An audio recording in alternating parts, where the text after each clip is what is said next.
स्वागत है आप सभी का बेबी पॉडकास्ट में। यहाँ पर हम बहुत ही महत्वपूर्ण विषय के बारे में बात करते हैं।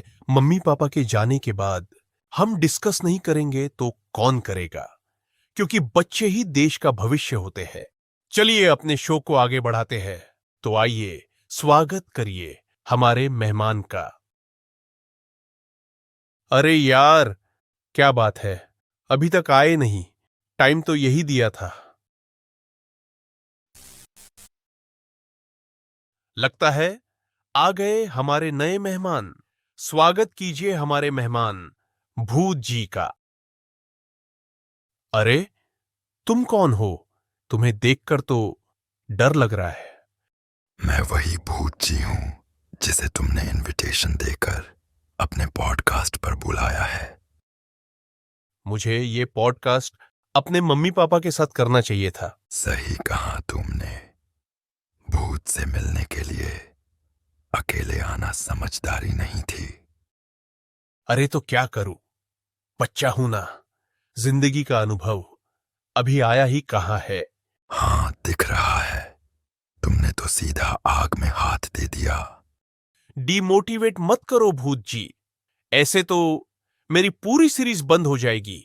वैसे ही कंपटीशन का जमाना है, मेरा करियर खत्म ना हो, इसलिए कोई तो समाधान सोचना पड़ेगा। सोचो फिर। देखो भूत जी, हम कोई हॉरर मूवी नहीं बना रहे हैं यहां, तो क्या तुम अपने आप को थोड़ा सही कर सकते हो? हाँ, तुम्हारे पॉडकास्ट के लिए कुछ भी कर सकता हूं। मुझे भी फेम चाहिए, हिट होना है। सब मिलेगा, पर पहले करो तो सही। इतना डराना ठीक नहीं। अभी मैं बच्चा हूं, थोड़ा ख्याल तो करो। क्या अब ठीक है? आवाज पर भी काम करो। पॉडकास्ट में आवाज अच्छी होना जरूरी है। क्या अब ठीक है? हाँ, अब ठीक है। शुक्र है। मैं अपने दर्शकों को बताना चाहता हूं, मैं डरा नहीं था। बस एकदम से इन्हें देखकर मेरी हालत क्यों खराब हुई, ये मैं समझने की कोशिश कर रहा हूं। इसी को डर कहते हैं। ओ अच्छा, चलो गढ़े मुर्दे ना उखाड़ते हुए पॉडकास्ट को आगे बढ़ाते हैं। घड़े मुर्दे उखाड़े जा रहे हैं, तभी तो मैं यहां बैठा हूं, वरना मेरा क्या काम यहां। मेरे दर्शक समझदार हैं, वह जानते हैं मेरा इशारा कहां था। तो बताइए पास जी, मेरा मतलब भूत जी, आप कौन हैं? और आप दिखाई कम देते हो और महसूस अधिक होते हो। अंधेरी जगह हो या सुनसान जगह हो, ऐसी जगह पर सबसे अधिक आप ही महसूस होते हो। ऐसा क्यों? भूतिया कहानी सुनोगे और देखोगे तो ऐसा ही होगा। इसका कोई समाधान नहीं है। और रही बात ना दिखाई देने की या कम दिखाई देने की, उसका कारण यह है कि मेरा शरीर सूक्ष्म शरीर है। तुम्हारी तरह 5 तत्वों वाला स्थूल शरीर नहीं।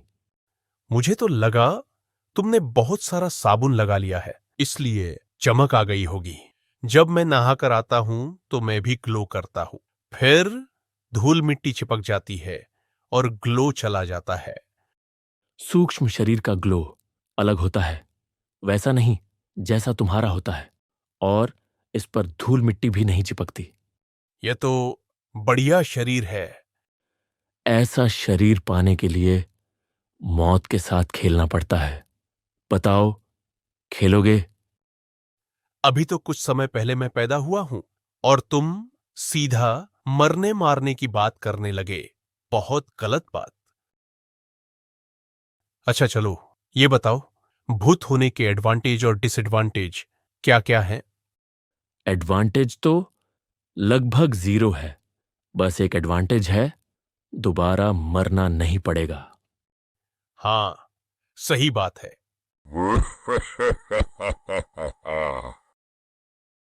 टेंशन वाला माहौल है व्यूअर्स। भूत जी, आप लोग कोई काम धंधा भी करते हो या दुनिया को बेवजह बस डराते ही फिरते हो? हम सभी बेरोजगार होते हैं। ऐसा क्यों पर? क्या तुम्हें भी मेरी तरह बैठकर खाना पसंद है? नहीं, ऐसा नहीं है। हम वह सब इस शरीर में अब नहीं कर सकते जो तुम्हारे जैसे स्थूल शरीर में कर सकते थे। अच्छा चलो, थोड़ा सीरियस होते हैं। ये सूक्ष्म शरीर क्या होता है? गोलू, 8 प्रकार की माया है जो 8 भाग में विभाजित होती है। 5 तत्व और 3 मन, बुद्धि और अहंकार, ये सभी मिलकर 8 भाग बनते हैं जो सर्व प्राणी को उत्पन्न करने में सहयोगी है। जैसे मन के कारण प्राणी नाना प्रकार की इच्छाएं करता है और इच्छा ही जन्म का कारण है। 5 तत्वों से स्थूल शरीर बनता है जैसा कि तुम्हारा है, और मन, बुद्धि, अहंकार के संयोग से सूक्ष्म शरीर बनता है। और गोलू, सबसे बड़ी बात तो यह है कि यह शरीर हमें सजा रूप में मिला है। क्या? ऐसा क्यों पर? क्योंकि यह भूत योनि एक प्रकार की सजा है। हमें यह सजा भुगतनी होती है। सजा? पर किस बात की? अपने कर्मों की। मतलब थोड़ा स्पष्ट करके बताओ, भूत जी। गोलू, मैं भी कभी इंसान था। मेरा बहुत अच्छा परिवार था। मैं बहुत खुश था अपनी जिंदगी में, और वही खुशी मुझे ले मरी। खुशी ले मरी? क्या खुशी भी हमें मार सकती है? आज से मैं खुश होना बंद करता हूं। अरे गोलू, तुम तो बच्चे ही रहोगे। भावनाएं समझो गोलू, भावनाएं। मैं भावनाएं नहीं समझ सकता भूत जी, क्योंकि मैं अभी एक बच्चा हूं और लर्निंग स्टेज पर हूं। लगता है इस हंसी का भी कुछ समाधान निकालना पड़ेगा। चलो वापस टॉपिक पर आते हैं। बताओ, क्या बता रहे थे तुम? खुशियां ले मरी, मतलब कि उन खुशियों ने मुझे अंधा बना दिया, अड़ियल बुद्धि का व्यक्ति बना दिया। तुम ऐसा क्यों कह रहे हो? क्या बात है, जरा विस्तार से बताओ। गोलू, यह भूत योनि कोई मजा नहीं, बल्कि सजा है। और यह परिणाम है शास्त्र अनुकूल भक्ति न करने का, या दूसरे शब्दों में कहूं तो मनमानी करने का। पर तुमने मनमानी करी ही क्यों? अगर मैं मनमानी करता हूं तो मम्मी पापा मुझे डांटते हैं, और ज्यादा करूं तो पिटाई भी हो जाती है। इस भूत योनि को भी पिटाई रूपी सजा समझो। बस फर्क इतना है कि जिस कारण यह सजा मिली, वह गलती अब सुधारी नहीं जा सकती। ओ, पर यह सजा कैसे?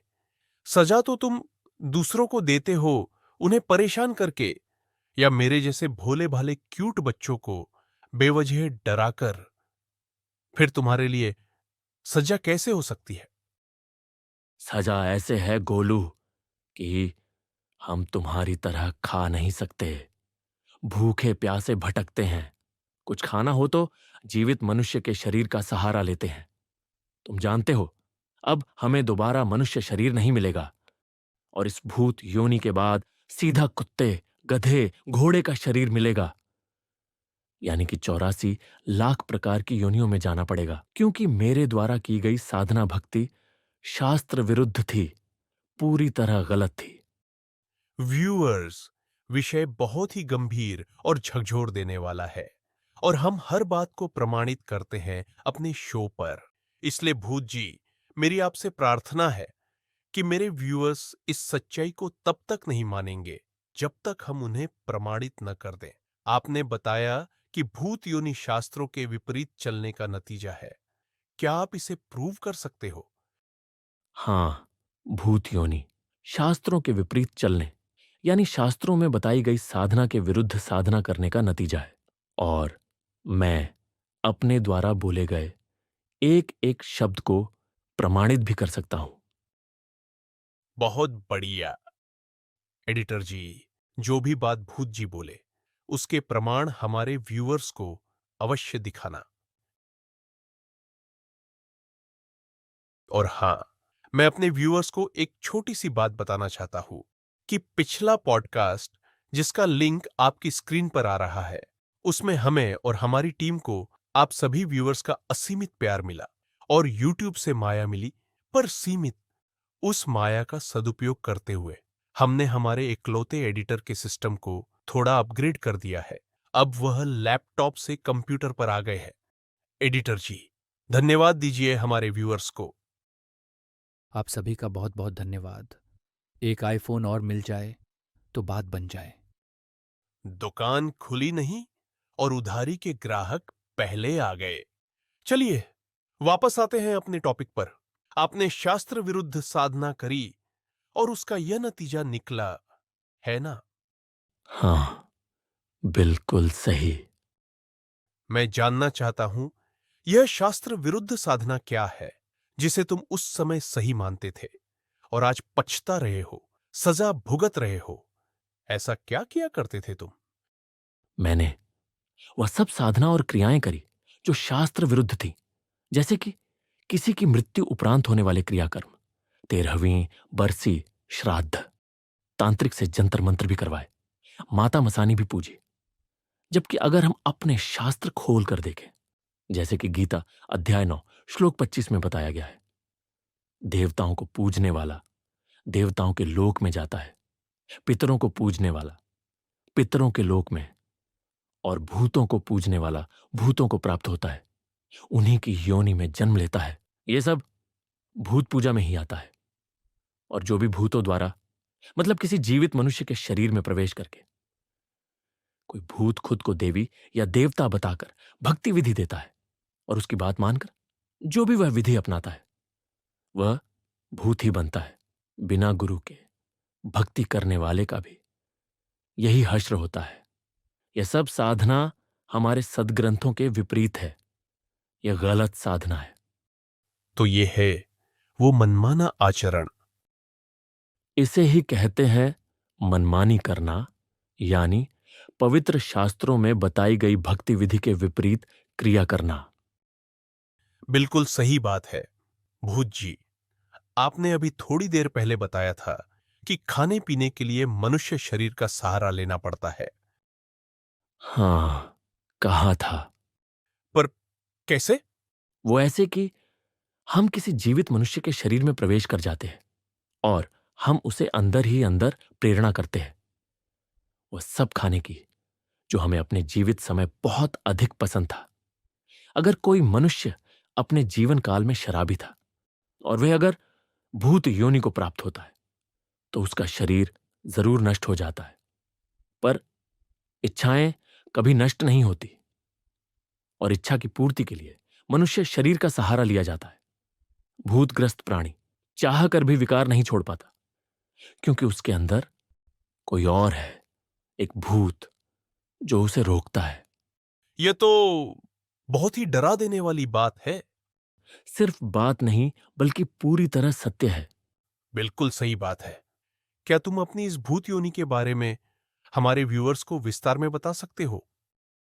हां, जैसा अधिकतर लोग जानते हैं कि भूत या प्रेत पहले मानव ही थे। भूतों का दिमाग, यानी हमारा दिमाग, हमारा स्वभाव सब ऐसे ही काम करता है जैसे मनुष्य योनि प्राप्त प्राणी का करता है। हम भी स्थिति अनुसार निर्णय ले सकते हैं, पर हम कुछ खा पी नहीं सकते और ना ही हम मनुष्य से बोल सकते, क्योंकि इन सब चीजों के लिए हमें स्थूल शरीर की आवश्यकता होती है। अगर स्पष्ट शब्दों में कहूं तो हमारी स्थिति जानवरों से भी बदतर है। बहुत भयंकर है ये तो। हम तुमसे डरते हैं, पर देखा जाए तो हमें भूत ना बनना पड़े, इस बात से डरना चाहिए। बिल्कुल ठीक बात।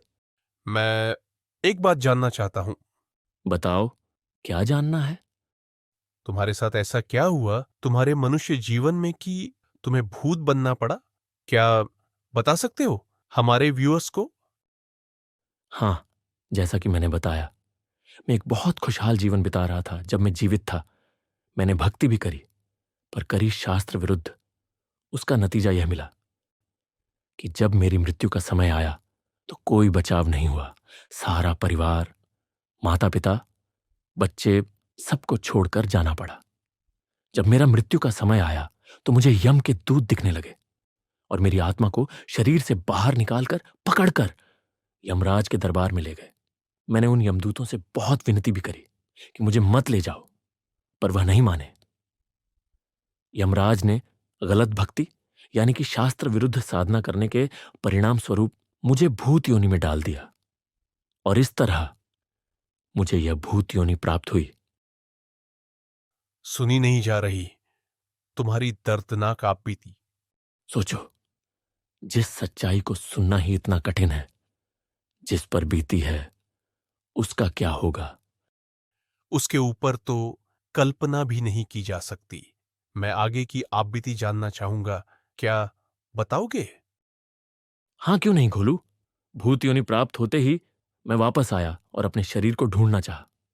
मैं शमशान घाट भी गया, जहां मुझे पता लगा कि मेरे शरीर की अस्थियां चलते पानी में बहा दी गई है। अधिकतर भूत या तो भटकते हैं या अपने परिवार के किसी सदस्य में प्रवेश कर जाते हैं और उन्हें दुखी करते हैं, पर मैंने ऐसा नहीं किया और इधर उधर भटकने लगा। तुमने बताया कि तुम्हारी अस्थियां जल प्रवाह कर दी गई, है ना? हाँ, आम समाज में यह माना जाता है कि अस्थियां किसी विशेष नदी में जल प्रवाह करने से मृत प्राणी को मोक्ष मिल जाता है, पर तुम तो अभी भी भूत योनि में ही हो। ऐसा क्यों? बहुत ही अच्छा सवाल गोलू। यह सब मान्यताएं लोकवेद हैं। लोकवेद मतलब? मतलब गलत धारणाएं हैं। वो सब पूजा पाठ या क्रियाएं जो आम समाज में प्रचलित हैं, पर उन साधनाओं का हमारे धार्मिक सदग्रंथों से कोई लेना देना नहीं है। वो सब साधनाएं लोकवेद कहलाती हैं। अगर इन सब क्रियाओं से कुछ नहीं होता है, तो मुझे यह बताओ कि फिर अस्थियां चलते पानी में क्यों बहाई जाती है, जैसे कि किसी विशेष नदी में? उसका कारण है कि भूत बना प्राणी अपने पार्थिव शरीर की अस्थियों को ना ढूंढ पाए। इन सब नकली साधनाओं से कभी मोक्ष नहीं मिलता। ये शास्त्रों के विपरीत साधना करने के कारण ही तो मुझे भी भूत योनि प्राप्त हुई है। यह सब इसलिए किया जाता है कि बस किसी तरह भूत से छुटकारा पाया जाए। भूत कहीं दूर जाकर भटकता रहे, वापस ना आए, पर यह प्रयास भी विफल ही रहता है। अगर कोई धर्मगुरु गलत शास्त्र विरुद्ध साधना देता है, तो वो गुरु भी गलत है, नकली है ना?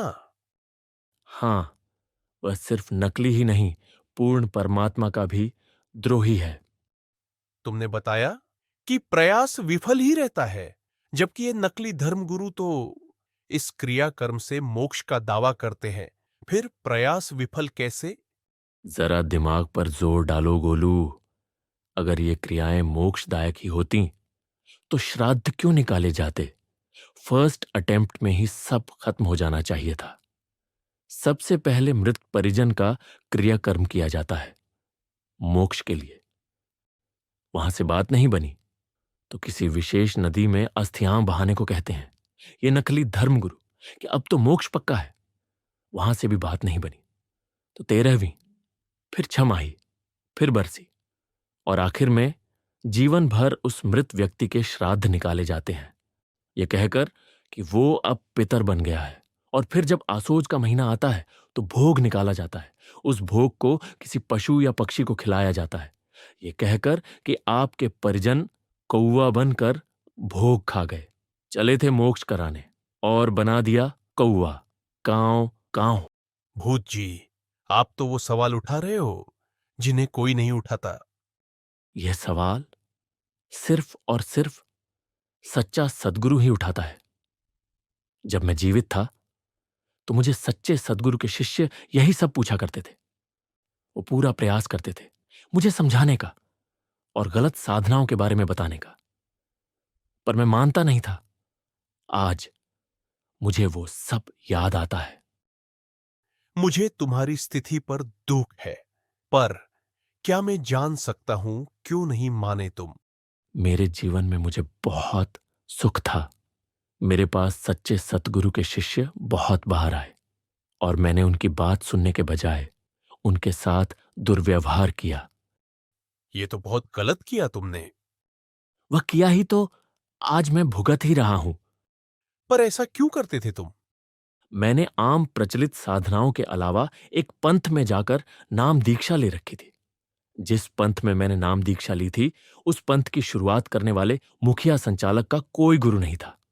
वह नकली था, जिस कारण वह मृत्यु उपरांत भूत बना, भूत बनने के बाद वह अपनी शिष्या में प्रवेश कर गया और वही सब करने लगा जो जीवित रहते समय किया करता था। उस शिष्या के शरीर में प्रवेश रहकर अपने बाकी के शिष्यों को आदेश देने लगा। वह भी चल बसी। आगे चलकर मुखिया बदलते रहे, पर वह पंथ चलता रहा और उसी पंथ में मैं जुड़ा। फिर आगे क्या हुआ? आगे यह हुआ कि सच्चे सद्गुरु के शिष्य हमारे नकली पंथ में जुड़े हुए लोगों को समझाने लगे। हमारे पंथ वाले स्थान पर आकर हमें जगाने की कोशिश करने लगे। तो हमारे पंथ के तत्काल मुखिया ने हमें आदेश दे दिए कि ये लोग आप सभी को गुमराह कर रहे हैं, इनको सबक सिखाओ। हमने उन सच्चे सद्गुरु के शिष्यों के साथ बहुत अभद्र व्यवहार किया, बहुत गलत किया। वो तब भी कहते रहे कि आप लोग अपने जीवन का नाश कर रहे हो, पर हमें कहां फर्क पड़ना था। हमने उन्हें अपना दुश्मन जाना। आज वही दुश्मन सच्चे साबित हुए और जिन्हें सच्चा जाना वो हमारे सबसे बड़े दुश्मन निकले। बहुत ही बड़ा दुर्भाग्य रहा तुम्हारा। तुमने रक्षक को भक्षक जाना और भक्षक को रक्षक। तभी तो कहा था मैंने कि मेरी खुशियां ले मरी मुझे। मैं अड़ियल व्यक्ति बन गया था। और क्या क्या बताते थे वो सच्चे सतगुरु के शिष्य? वह बिना परमाणु के बात ही नहीं करते थे। उन्होंने हमारा मनुष्य जन्म बचाने की बहुत कोशिश करी। उन्होंने बताया कि पवित्र गीता जी का ज्ञान श्री कृष्ण जी ने नहीं बल्कि काल ने दिया है, जो कि उन्होंने प्रमाणित भी किया। जैसे कि गीता जी अध्याय 11 का श्लोक 32 और 48 में स्पष्ट लिखा है, अर्जुन, मैं बढ़ा हुआ काल हूं और सर्व को खाने के लिए आया हूं। यह मेरा वास्तविक रूप है। इसको तेरे अतिरिक्त न तो कोई पहले देख सका न आगे देख सकेगा।